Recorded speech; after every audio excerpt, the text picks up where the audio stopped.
Dr.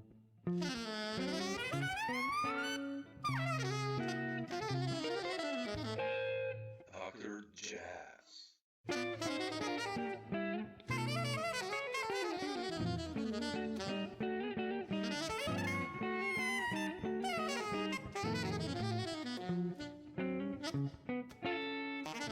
I wanted to start this talk by Dr. asking you, Jazz.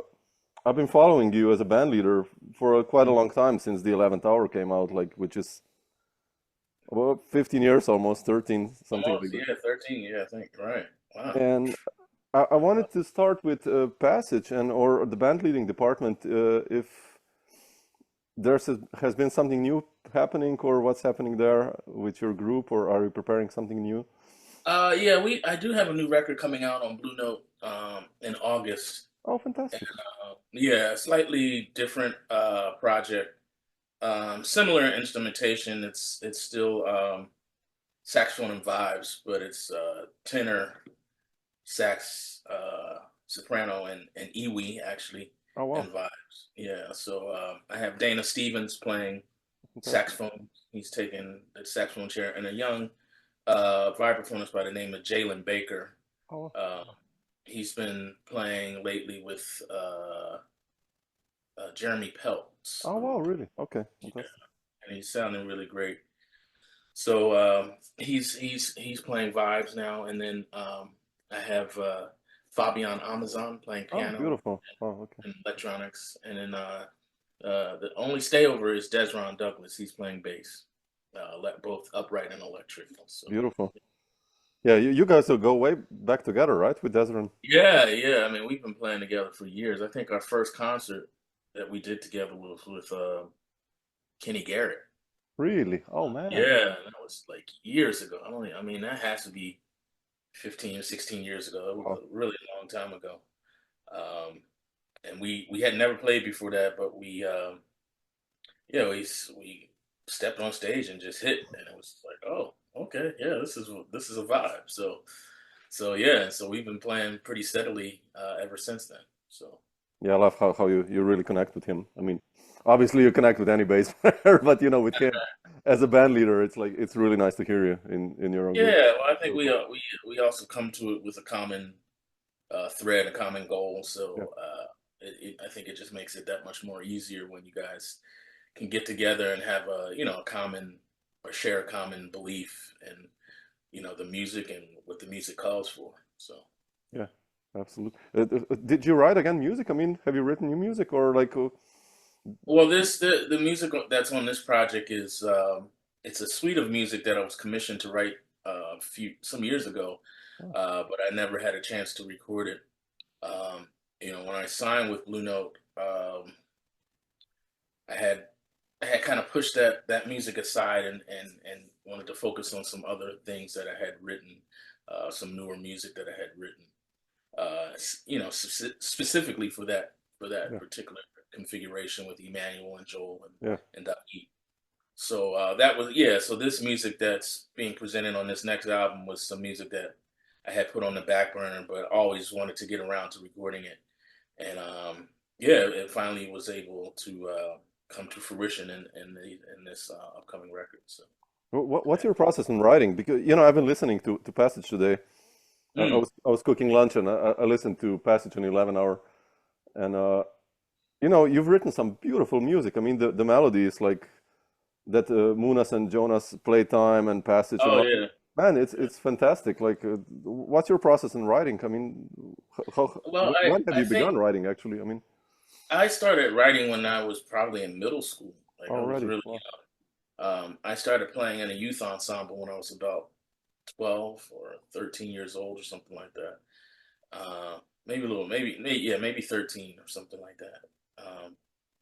And our instructor, who's still living and still teaching, great instructor from Philadelphia named Lovett Hines, encouraged all his students to begin to compose because Mm, his thought process was that this is a start to um, how to find your own voice in yeah. this music.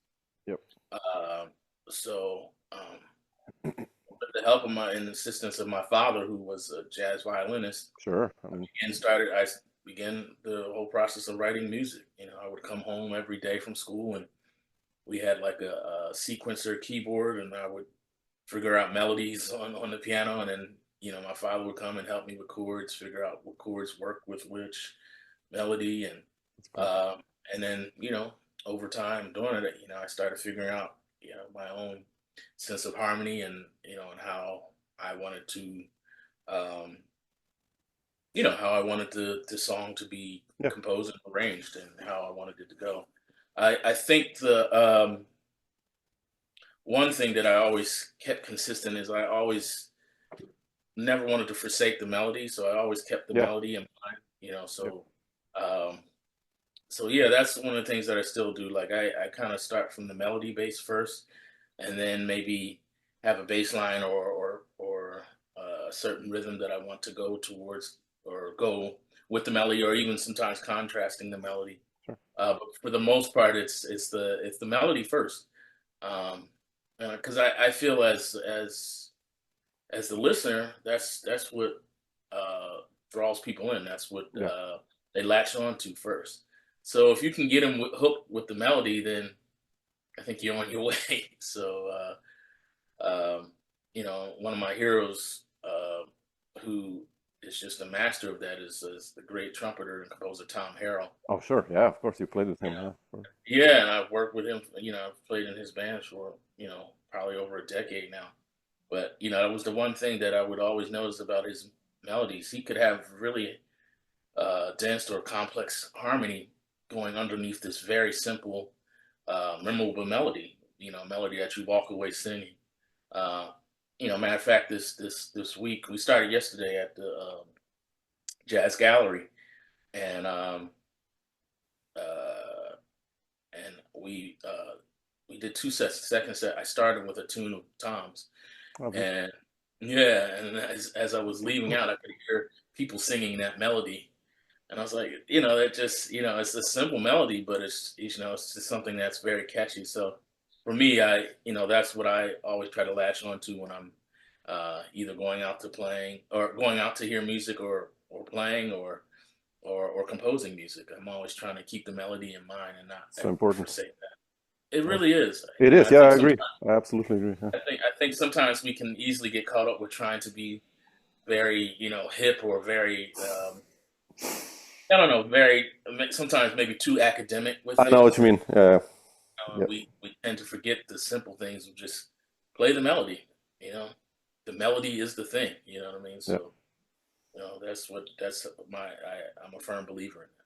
No, I mean absolutely. It's like the people you played with Frisell, or there are many other guys like drummers Paul Motion. I played many of his tunes, who are Yeah, or Nat or whoever. It's yeah, about the melody, everything, right? And exactly. it's and we sometimes get involved in this crazy, yeah, I'll play 11 over 7, and I don't know, Yeah. which is cool, but yeah, Yeah, but it's yeah, not.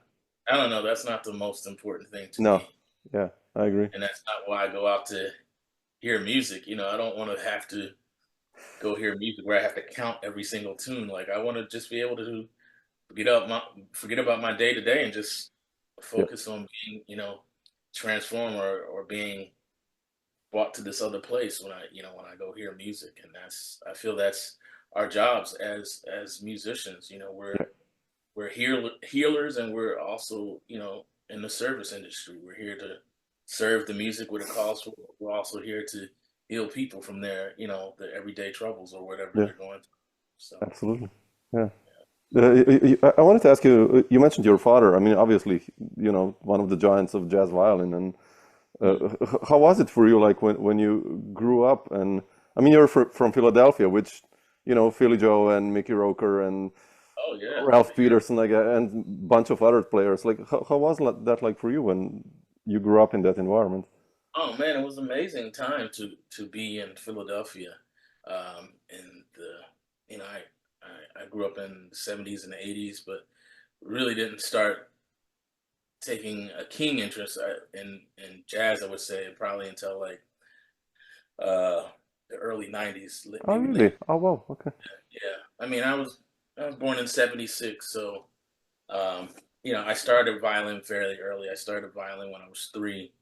So music was always a big part of my upbringing. But and I traveled with my dad some. As a family, we did.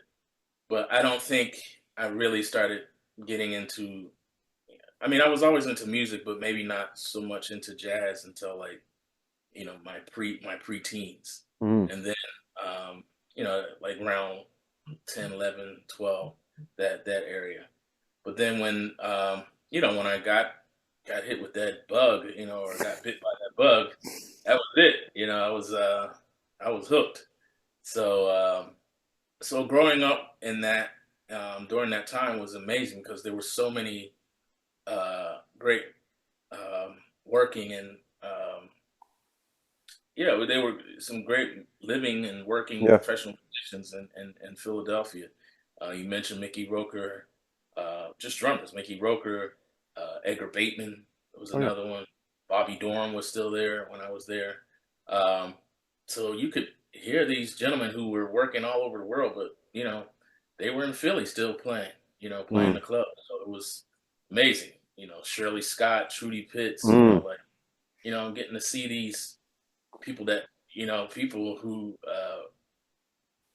are so known in this jazz field, but they're playing these little small clubs in Philadelphia, and it was an amazing time. Um, so the other thing that was I think great about Philadelphia was just a melting pot of different music happening all at the same time, and so I was definitely instilling into hip hop and R&B and funk. So Oh, the roots you know, are from Philadelphia, right? Philly, Oh I yeah, used to exactly. Yeah. house parties with Questlove where he would Oh yeah. spin and I would play live drums. Ooh. You know, so yeah, so it was, but it was kind of like it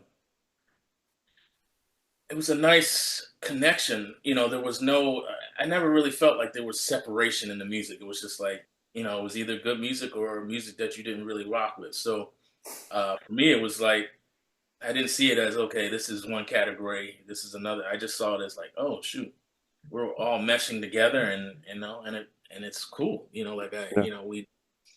Like Quest would come to jazz performances, or he would, or he'd be playing in jazz performance, or he would, Tyreek would, took lessons with my father, like my Oh father wow, would come that's in, quite cool. you know what I mean? So it was like, it was just good music, so, and there wasn't like this thing that it had to be categorized or separated. It was like, no, we just come and hit and have a good time. Mm. So I love that about Philly. I think the other thing that was big in Philly around that time was the mentoring ship. So I was being mentored by a lot of those people that I mentioned, Shirley Scott and Mr. C It's and important Edgar too. Bateman and Bobby Dorm and Mickey was another one that really took me under his wing.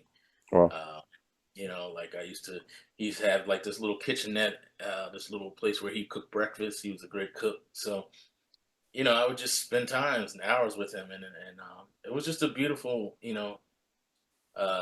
of like teacher-student relationship. And yeah, I know for me that I just can't put like a price on all that.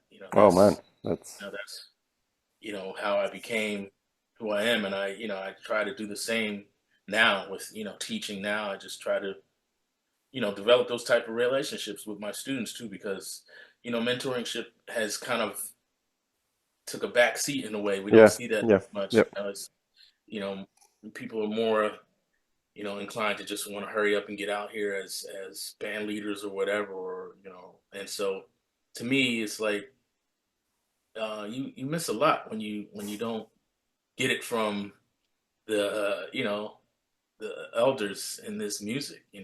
These are the ones that were on the front lines yeah, uh, doing it. And so how else are you going to learn, unless you have a chance to study or at least be mentored by some of these individuals.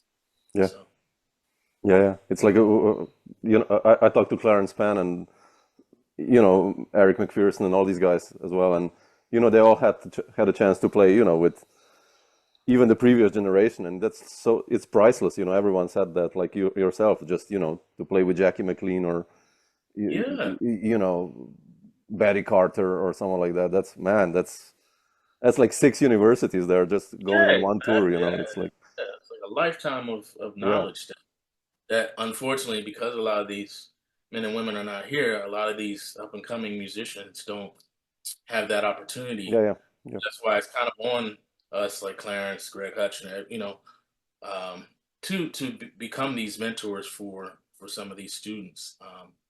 Because yeah, you'll never get to see Jackie McLean live anymore, or Joe Henderson, or Yeah. well, Yeah. but it's so it's yeah, it's kind of on us to kind of step into that in that limelight, so to speak, because um, in a way, if we don't, that's kind of like doing a disservice to the ones that did it for us. You know what I Yeah, mean? exactly. Yeah, you're stepping in that role now slowly, yeah. I know it's funny. Yeah, I never even saw myself. I always feel, I still feel like a student, and now it's like now I'm getting. I had a couple students come up to me yesterday. Yeah, so tell and it's just like, wow, yeah, I have kind of stepped into that, into that position, and it's not one that I take lightly, but it's one that, in a way, I still can't believe it because I'm like, man, like I don't feel that old, but I guess in a way, like, yeah, I've been out here for a while now, so yeah, uh, so there, yeah, I kind of forget that, yeah, some of these kids don't have the opportunities to the kind of opportunities that I had, like I got to play with Betty Carter. I got to, oh really? I didn't know that. Wow. yeah, Oh early man. '90s, got to Wow, play with wow. her. So, yeah, so it's like, getting to play with Roy Hargrove or whoever, Oh I sure, mean, yeah. you know, there was a lot of cats. So yeah, so so now it's just like, okay, yeah, now I have to step up and hopefully be that, that mentor for the new generation It's coming in. important. Yeah.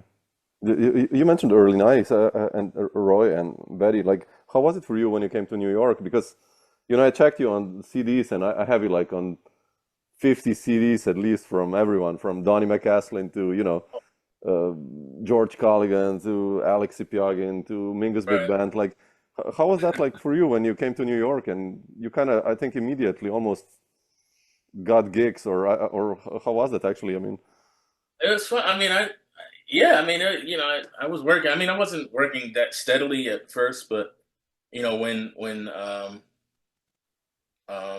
but I was getting some gigs. I mean, and it was mainly, of course, like all people that were older than me, mm, and so it was an interesting times. I was definitely hitting the jam session circuits. I was definitely going out, even though I was in school. I was almost going out every night to jam sessions or just to go hear people play.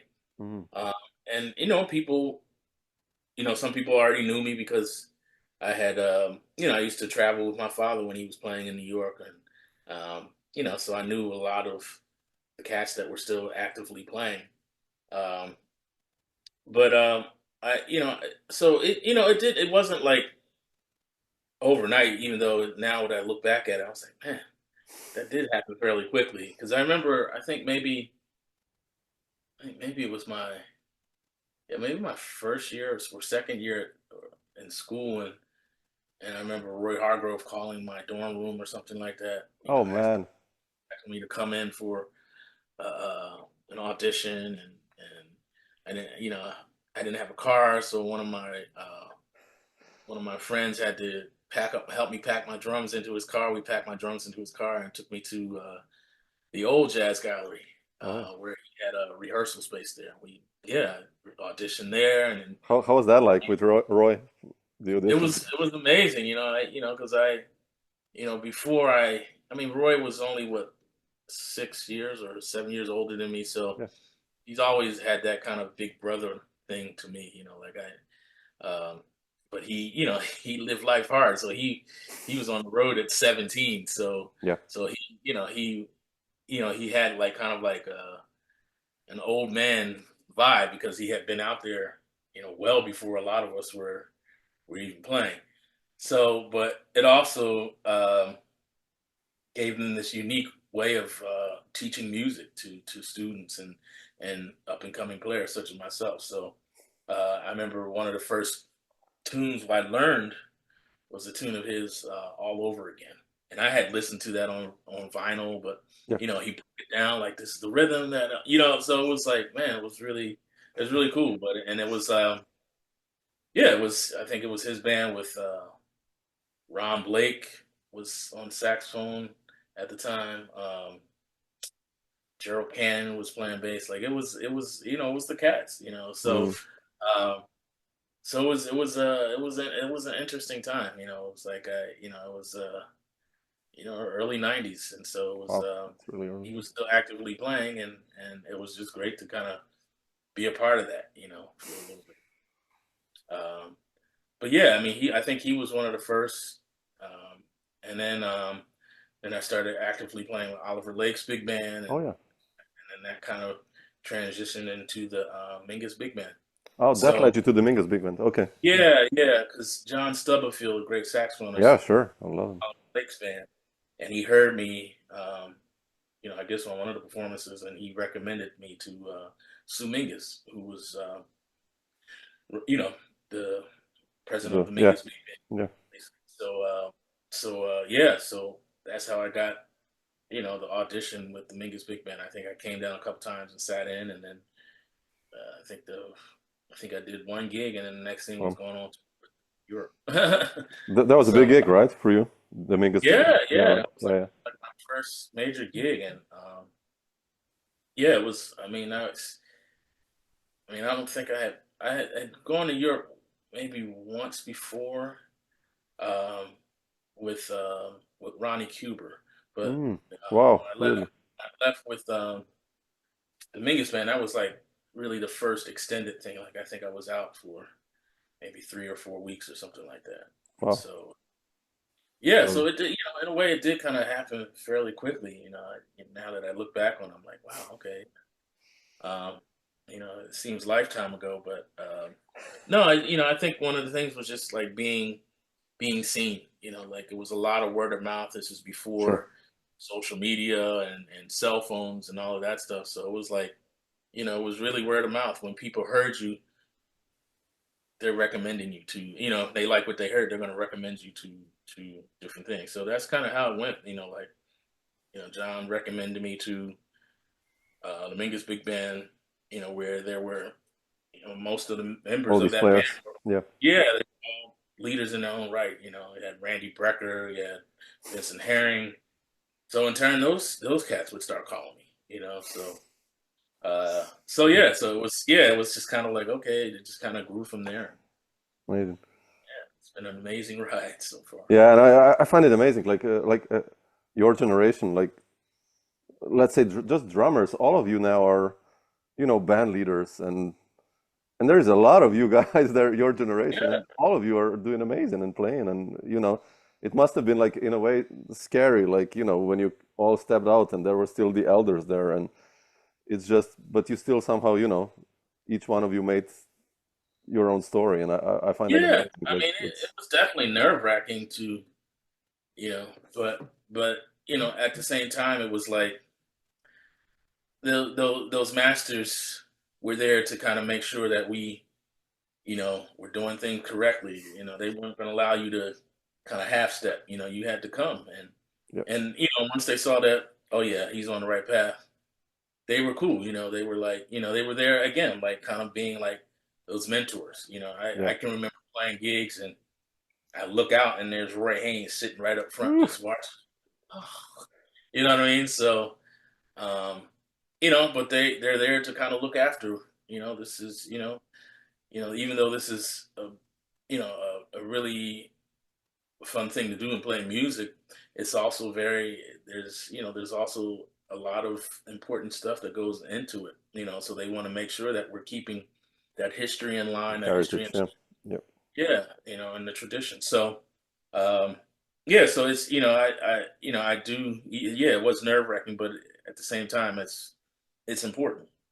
It You is. know, Yeah, yeah. um, and I'm always happy to see my sisters and brothers the drums playing and leading bands and creating some really beautiful music. Yeah. I've always felt like drummers make some of the Yes, I agree. best composers. You know what I I mean? agree, Like man. Yeah, absolutely. Chambers, Yeah. Tony Wynn. Like I did this. I guess this is almost a year ago now. I had a week long engagement at the Smoke Jazz Club, Hmm. and I decided to just do a week of music by different drummers, Oh wow. like composers, and it just led me down this rabbit hole of so many amazing compositions. Terry Lynn and Oh yeah. Billy Hart, Joe Chambers. Like it was just like amazing, and then even some of the contemporaries. Jeff Watts and Brian Blade. Oh yeah, Kendrick Brian, Scott. of course. Yeah, Brian. Bill Stewart. So yeah, it was so fascinating. I think people don't, not that they discredit, but I think they don't realize how great drummers are as composers. As And band so leaders, yeah, yeah, and yeah, composers. yeah, and Yep. band leaders. Right. So yeah, so I'm always proud. I just talked to a good friend of mine, Kendrick Scott, the other Hmm. day. Sure. Just tell him how proud I was of both of us. Like we're out here doing what we love to do. We're playing music, we're leading bands, we're composing, Yeah. we're supporting, a lot of major bands. My like Justin Faulkner and his brother Nasir, they're both playing in amazing bands. One led by Branford, Yeah. Justin's in Branford's band, and then Nasir is in Josh's new band. So it's great to see, man. It's like we're out here doing it. So That's yeah. important. Yeah, beautiful to see that. Yeah. Yeah, you mentioned band leading, and I mentioned the 11th hour before. How did that one happen? Well, how did you decide to do that album or become a band leader? I mean, Well, it's kind of in the title. Like everybody was like pressuring me to put out a record, and I kind of waited till the last minute to do it because it was like I really wanted to develop a band sound. It wasn't something that I wanted to force to come out or to come out prematurely because um, I wanted to have some kind of impact. Like I wanted to make a statement, and I think that statement was made. oh, That absolutely. that was the music on there, and the band that was on that record. We had been playing together for few years before I even decided to go into the studio and record. So with Jaleel, Shaw, and Mark Turner, Yeah. all had played together for years. I played in Jaleel's band for a while. I played with Mark's trio and quartet for a long time. So it was kind of like we built this, this band sound, and of course Ben Street. So you know, it wasn't, it sounded like a band. It didn't Yeah. sound like 4 or 5 musicians coming together to make a record. It was like that was what I really wanted to. This was music that I had been playing for a while, and I wanted it to really grow at the time and really grow as like beginning to hear different things in the music. Yeah. Robert Glasper, who was the pianist. I think when I did finally get around to recording, he had got signed with Blue Note, so he played on a couple tracks. But at that same time, I had started playing with Kevin Hayes quite a bit. So and then Kevin brought a whole nother thing Yeah. to Yeah. the music. It was just amazing time. It was it was like yeah, finally this music finally has grown into something that I wanted to represent, and and because we had been playing it so long, um, it was probably one of the easiest recording sessions I Oh ever did. well. I think everything was pretty much done in almost a day, and then we kind of went back in and maybe did a couple more. The second day was maybe just like a few hours because I think by the first day we kind of had everything, and it was just because we had been playing it for so long. Now it was just time to just get in the studio and make it feel like it was a live gig or something like that. Yeah. Yeah. Yeah. I love the writing of that record. I mean, that Time to Kill and some other tunes. It's so strong. The writing. It's Oh, thank you. Free Yeah. Fall also. Yeah, Free Fall. Oh, That's yeah, awesome. yeah, yeah. That's a cool Yeah, tune. those are all compositions. Some of them I It's had really nice. written when I was, I think maybe during undergrad. I know Time to Wow. Kill was really old tune that I wrote when I was doing my undergrad at William Patterson. Oh wow. Okay. I brought to the to one of my ensembles or something like that. But it's one Yeah. that just stuck because again, it was like I had this melody in my head, and then that led itself to some other things going Yeah. on. Yeah. So yeah, but no, that process um, it was a very easy process to go into the studio. I should say, because it's I knew everybody. We knew each other so well, so it was just like all There's right, also let's no just pressure, right? Then yeah, yeah, yeah. lead a band, right? I mean, it's not. Well, I had already been doing live gigs Yeah. at the gallery and Smalls, making my way around the New York scene, playing gigs. So I was already pretty comfortable as a leader. I mean, of course, you get better as you grow, but and as you get older. But yeah, I mean, I was kind of used to it. And then I remember, matter of fact, uh, after the first night or after the first day of recording, Jaleel and I had a gig with Jaleel's band at the gallery, that night. So I just remember it was like, all right, yeah, that's cool. We did that. Let's go. So it was, we were just very comfortable, man. Like it was just a very easy recording session. In a way, like most of my recordings happen. The ones for Blue Note Passage and Homeward Bound. Yeah. Um, those were all done in a couple days because we had been playing the music for a It's while. actually bands. Yeah. Yeah. Yeah, and the same type of thing. It's like, we have developed a band sound. I had a connection with each member of that band. Like Dez and I have been playing together for years. David and I have been playing together for years. And Dez with Ravi Coltrane. Oh yeah. So Yeah. so there was that connection, and then I've known Emmanuel since he was a kid. His mom and dad would bring him to shows that I was doing when I would come back to Philly and play. So I've known him for, man, since he was like Amazing. a little kid, man, like 10, 11, 12, that. So there's that connection. And then, uh, Joel, I got to know over the years. And so, there was just this simpatico with everybody in the band. And it just made it so much easier to go and play gigs and record. So. Yeah. So important. That's so rare nowadays. Also, to have a band, and usually, the studio sessions are like 2 days. Get the guys together, side Right. read almost the music, and it's like, Yeah, yeah, yeah. You're lucky if you're able to send it out early, but a lot of times it's yeah, getting it on the gig and trying to get a feel for it in the studio. yeah, Uh, exactly. but yeah, I mean, like, yeah, those records, same type of thing. We had played the music for a while, and then we Yeah, just you can feel it. Yeah, yeah, yeah, and went in and just laid it down. So yeah. for me, it's like that's that's where I work best. Is like like when it's just relaxed like that. I mean, some people can work better under pressure. I don't know if I'm that. I mean, maybe if I know I have a deadline, I'll be able to kind of get some music out. But in the studio, I just kind of like I like being just zen and kind of just relax. Because I just feel like it just makes that process so much easier. Yeah. Uh, because there's always going to be like something going on. So if you can kind of just center yourself and be as relaxed as possible, I think it just makes it that much easier. So. Yeah.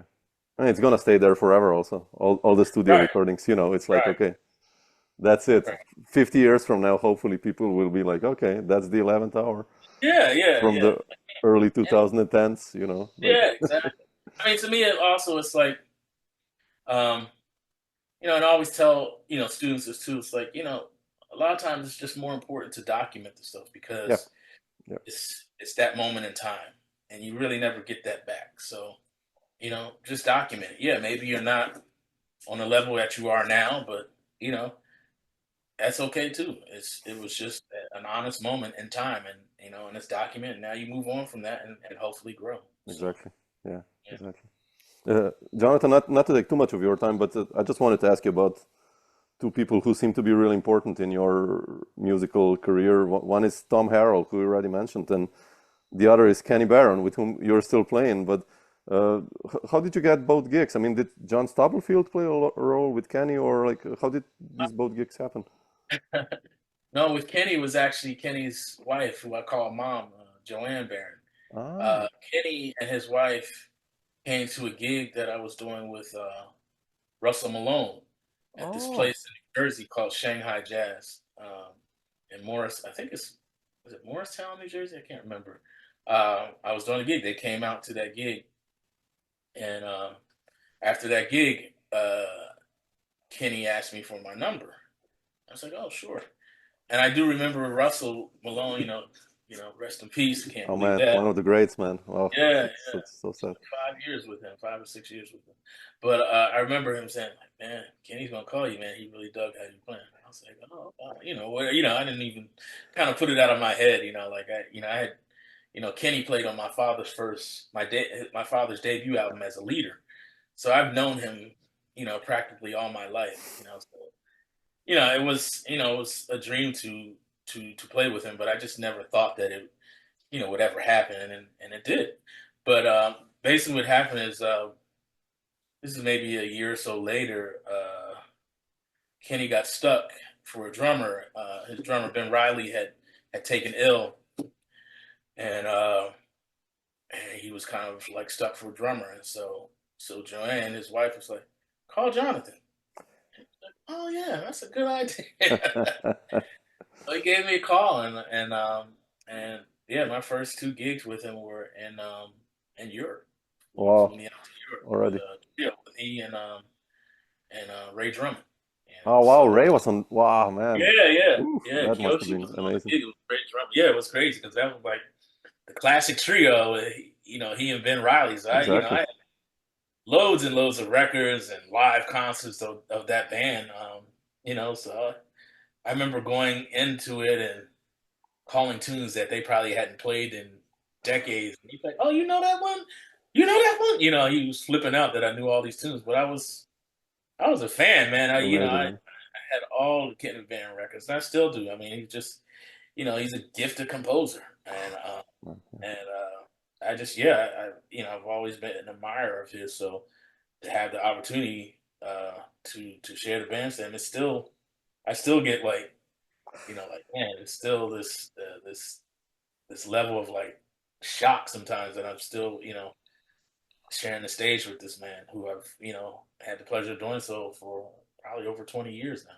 That's So Wow, that's amazing, man. yeah, Yeah, it's amazing. that's Yeah, I amazing. think this year makes 20 or 21 years or something like that. Wow, So that's a long. pretty crazy. That's crazy, man. Wow. And with Maestro Harrell, Tom Harrell, um, again, I had known about Tom probably since high school days. Oh well. Uh, yeah, I had a great, I still have a good friend who's a great trumpeter. It was he, Jalil, and myself. We were like the three musketeers. We grew up playing together, man. And his name is Daoud El Bakar, great trumpet player, and he was in love with Lee Morgan. Still is. He loved Lee Morgan, and you couldn't get him to check out anything else. And I thought he hit me to this record of Tom's, but it was actually opposite way. I kind of hipped him to this record of Tom's. Like, yo, you got to check out this cat Tom Harrell. He's like, I ain't checking that cat out. I ain't checking this white cat out. I was like, yo, this mug is bad. You got to check him out. And I played him Tom Harrell's Moon Alley Oh yeah, record. man. That's. Ooh. Oh Yeah, man, yeah. yeah, I played it, and that cat took my CD, and I think I had to actually buy another one because he was like, he flipped out. That solo on Scrapple from the Apple. Yeah. That was it, man. He wore that. He wore that. We both wore that record out. So um, I had I've always been an admirer of Tom's and his compositions as we mentioned earlier. Yeah. So I got invited down, I think by maybe Jimmy Green or something like that. They were playing at the Vanguard, and he was like, "Yo, man, come down and lay your number on Angela Harrell, Tom's wife. You know, I think he's kind of changing up the band." I was like, "Oh, really? Okay." I came down and fell in love all over again to hear him and hear that beautiful music. And I remember talking to him afterwards, and I said, "Man, I still remember the first time I heard you, Tom, live." I said it was actually here at the Vanguard, and you were playing with Joe Lovano. Mm. And I was like, my father came up to you afterwards, and that's when I mentioned who my dad was. He's like, oh, I love John Blake. He's great. He just, he's singing my father's praises. So, so his wife took my number, and then I got kind of like a cold call, like out of the blue. I remember I was here at my place, and uh, he was, his wife called. Was like, yo, we have this gig, um, in Marlboro, Massachusetts, and he's like, can you come out there? Can you come out and do this gig? I was like, yeah, I'm available for that, and my wife at the time, she was pregnant with our first child, and it was maybe like a few days before she was going into labor, Oh so shit. I didn't want to leave her at the house by herself. So yeah, we all drove up, made a weekend of it basically, and that was the first time we played Beautiful. together. I think I did one rehearsal with him, and then went up and did the gig. And I remember after we did two sets. It was Dwayne Burno Mm. on bass, Basically. and a pianist, no, a guitarist by the name of Jeff Barron, Mm. um, and Tom and Jimmy Green. And I remember after the first set, I see Angela kind of walking. It was kind of like in this church, and I see Angela kind of walking up the aisle, and she kind of comes over to me. Man, you can really play. I was like, thank you. And then not too long after that, he called me to do a week at the Vanguard, and then Oh, the rest is kind of history. I went on tour pretty much right after that with him, um, and then Jimmy left the band, and that's when Wayne Scoffrey came in, and then it was that quintet with Wayne, yeah. Jay Brissett, Ugana, and myself. So yeah, so that's kind of how I got the Wow. gig. Um, Amazing. yeah, that was another one that I would stay on stage, and I would be on stage with him and just kind of just flipping out that, man. I listened to Moon Alley like for years, and I never thought I would be sharing the stage. And It's amazing. I remember my friend I spoke about, Daoud, flipping out this at the same thing, like, man, did you ever think you would be playing with him? And I was like, man, never in a million years. I was just, you know, an admirer of Amazing, his. man. Now, I can say that I played with him for over a decade, and Wow. yeah, and I've learned so much from both of those individuals. I mean, um, definitely compositionally, I Yeah. really inspired by both of them because they both really compose melodic music, and it's stuff that really sticks with you. So, um, and Tom, especially, like he's such a prolific composer that it would be hard sometimes. Like we would learn this batch of music and play it, and then maybe we'd have like a few months off before our next gig, and then we would come in and rehearse, and then there's a whole new batch of music, and Oh we're like, shit. Wow. stuff, we would be like kind of tied to some of the other stuff that we were playing, but he being that prolific as a composer, he was always he was moving on to the next thing. So, um, I wish I Amazing. could compose like that. I don't have it like that, but it takes me a while to compose. But at the same time, it's um, yeah, I appreciate all those lessons. Mm. Both he and Kenny are very soft spoken people. They don't really say much, and uh, when they do say something, I'm kind of like trying to hang on every word that they Awesome. say because I know it's going to be some kind of gem that they're going to drop. So yeah, it's definitely been an amazing ride to share the stage with both of those individuals, and then all the other people that I've Of course. had Yeah. Yeah. played Yeah. with over the years. Yeah. Yeah. I just wanted to ask you one more thing about Bill Frisell. That Ah, was like a huge surprise for me. I mean, don't take it like I didn't expect you in that band. Like, how did you end I up didn't in Bill's expect to be band?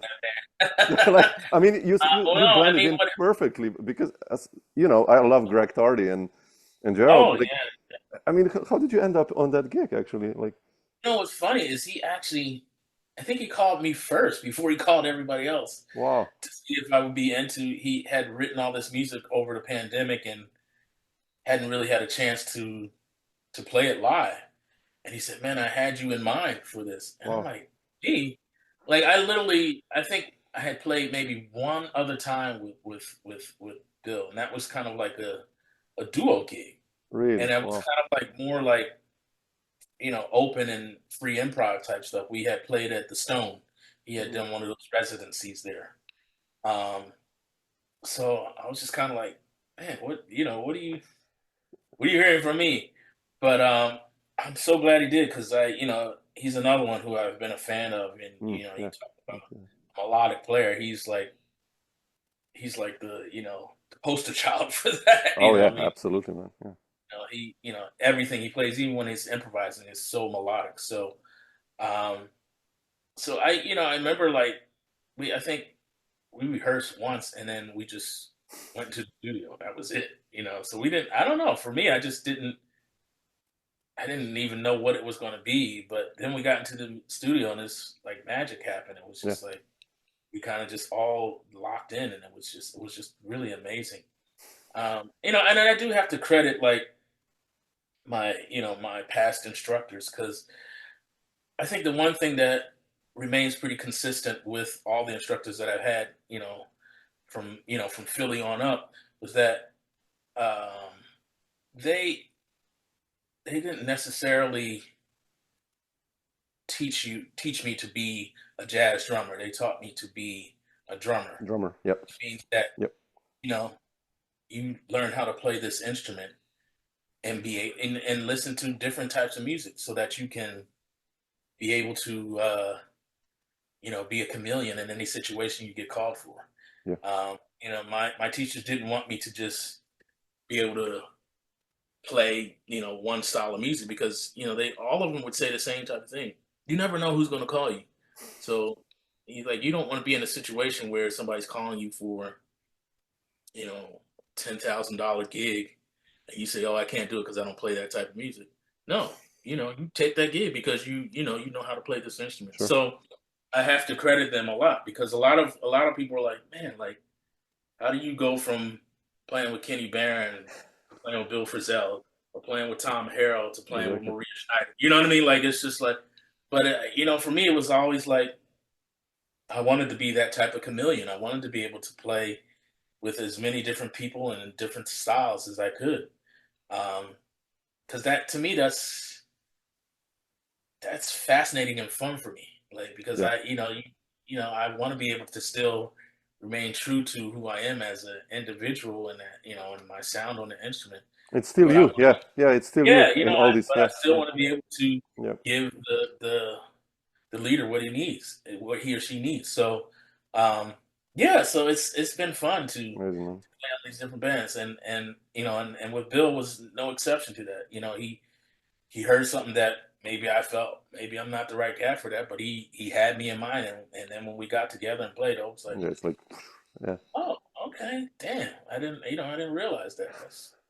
That's cool, And now we've just grown as a group, man. Like, when we do these live shows, Mm. I'm always transported somewhere else, because it's like, man, I don't even listen to the record anymore, because that was such a beginning of what it is now. It just sounds completely different for me. It's like, yeah, Yeah. Yeah. I didn't know what was going on there, even though it was, again, a moment in time, and I'm glad that it's documented. But now I like to hear where it's going. It's just so incredible. And Fantastic, man. we're just constantly inspiring one another when we step on stage. And then the fact that we've gotten closer as a group, because we're touring together. We're on the road for 3 and 4 weeks, so you get to know one another. You know Yeah. what I Yeah. mean? So, Yeah. so it's been an absolute joy. And I know when Bill is inspired, because he starts writing. He starts writing. Let's try this tune. He'll be so excited. He gets these like little childlike eyes. They like brighten up. And he's so excited to see what's going to happen with the music that he just created. So yeah, it's been a real Beautiful. joy. I think we have a week engagement in August with that group, and then I think he's going to try to do a live record.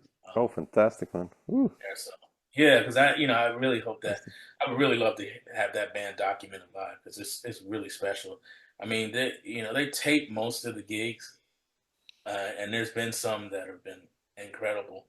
But I think there's nothing for us. I feel like there's nothing like playing at the Vanguard. It's just Mm.